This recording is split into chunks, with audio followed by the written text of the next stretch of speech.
The question was, do I see any relief for small firms, new firms, de novo firms, mom and pop firms for acquiring startup funds as well as credit, I assume? And the gentleman said that that's a problem locally. Well, certainly there have been some initiatives, a strengthening of the Small Business Association programs, for example, some incentives to small banks to make loans. Interestingly, I hear conflicting views on how serious a problem this really is. We did a survey across the Southeast. Shouldn't be taken as a scientific survey, but we surveyed a little over 200 companies and asked them about credit and about other concerns. And the feedback we got, with the exception of people in the contracting business, feedback we got was that the first concern of small business was revenues, where the next sales were going to come from. And for many of them, relatively well down the list, was concern about access to credit. So from my perspective, as I try to gather a picture, it is more mixed than the widely held view that banks are somehow a culprit in not extending credit to small business. But clearly, small business is important for job creation, and we have to assure that when the need comes for small business to borrow, they have access to the banking system.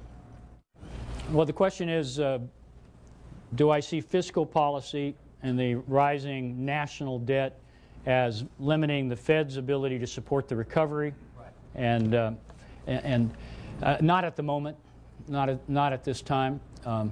I would say that over the long term, clearly there could be that concern.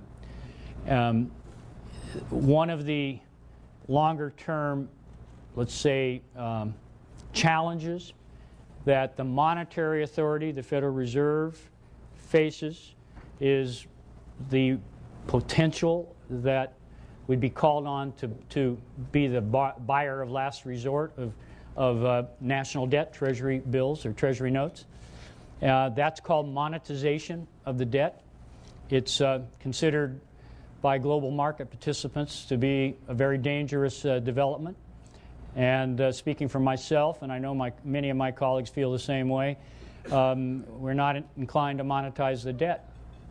But you could imagine a point in the future, if the fiscal situation isn't stabilized, in which that collision could occur. So it's a very serious concern.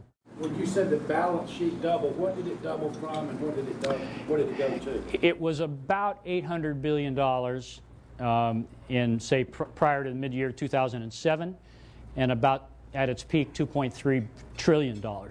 I'm having to get used to the TR sound. It was hard enough to get used to the B sound, but now it's the TR sound.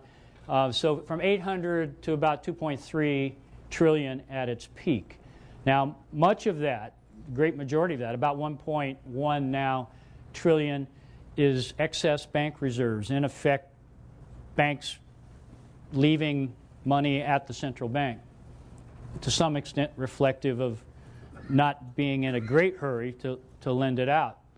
So that money is in a way dormant. It doesn't pass through the credit channels into the economy to become either inflationary or highly stimulative. But we do have a very large balance sheet. When I started my career as a banker, some of you have read the bio, you'll see that I worked around the world early on. One of the things we were taught was that to look very carefully at the central bank's balance sheet and what was happening there as an indicator of the course of a country. And so, again, I give you the same advice. Watch the central bank's balance sheet. They passed the TARP. That was supposed to be the Troubled Asset Relief Act. We were sold a bill of goods that it was designed to buy up toxic assets of the banks. Well, the original idea that was passed was to buy toxic assets directly. No, so that's what we were sold. And that's what you were sold as the public. And that didn't happen, did it?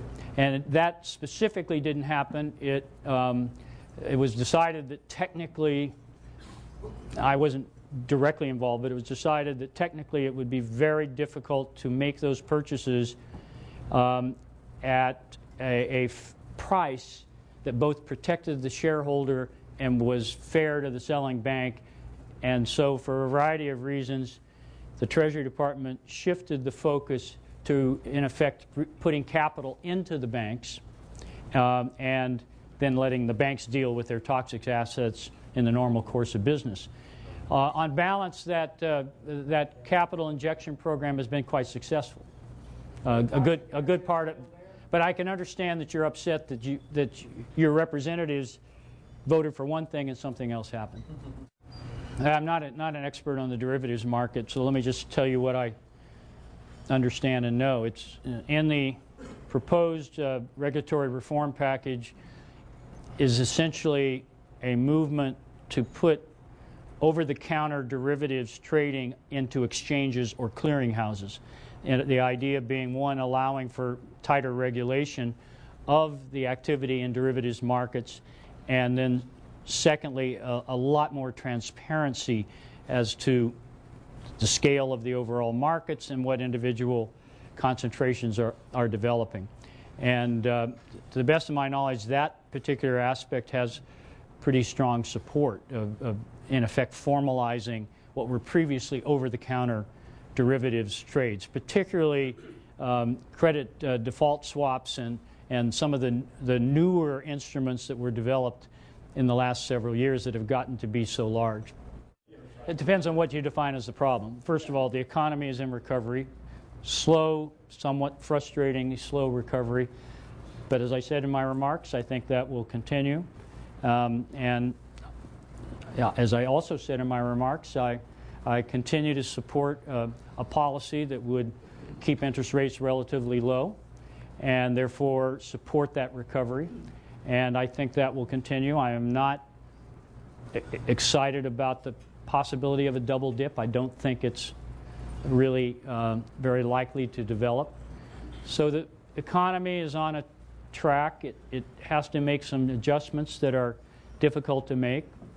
For example, in employment markets, we have people who were laid off in construction who may have to learn new skills in healthcare. Or I'm coming up with an example, but these are difficult transitions for people to make. We have people who were laid off in one part of the country in order to get a job, may have to move to another part of the country, and may have difficulty selling their house in order to move.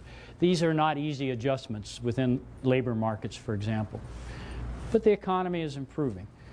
Regulatory reform is certainly right now front and center in the Senate, and I think it's likely that something will pass. And then it'll have to go into conference with the House to iron out the differences between the two bills. But stepping back, I definitely support the idea of regulatory reform. Mistakes were made, certain changes need to be made. The real devil is in the details of the specifics.